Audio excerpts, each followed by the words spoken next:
We're going to discuss what would be the difference between distance and displacement. Now, for example, suppose that in a school you walk 40 meters east and 30 meters south. Okay. A, what was your total distance that you walk? Okay. Mula doon sa bahay nyo, papunta sa last point mo. Letter B, what was your total displacement? When you arrived in school, you found out that classes were suspended because of the heat index of 35 degrees Celsius.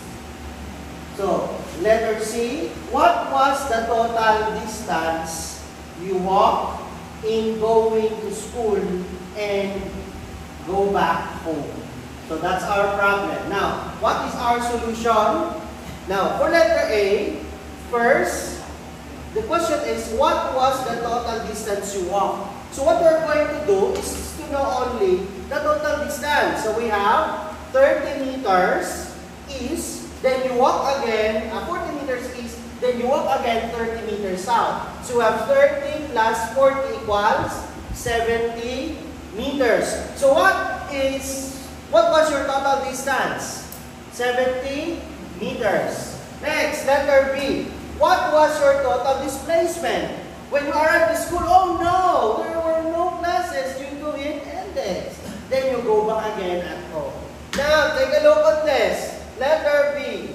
Okay, this is your reference point, meaning this is your origin. Okay, so you walk east 40 meters. Then you walk north 30 meters. So this is your diagram right now.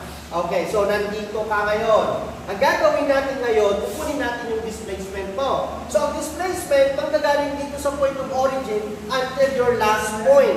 So this is your displacement. So displacement is equals to square root of 30 meters, which is your y-axis or north. So just write 30 meters, then square. Okay? Next one, plus 40 meters. Okay, your east, so your x-axis, so we have 40 meters squared, 30 times 30, plus 40 times 40, that's the square root natin, that is 50 meters. So, next one, solving for direction. So we have the angle is equal to negative tangent, then we have your, okay, y-axis, over x-axis, so we have 30 meters over 40 meters. Next, negative tangent is equals to 37 degrees north of east.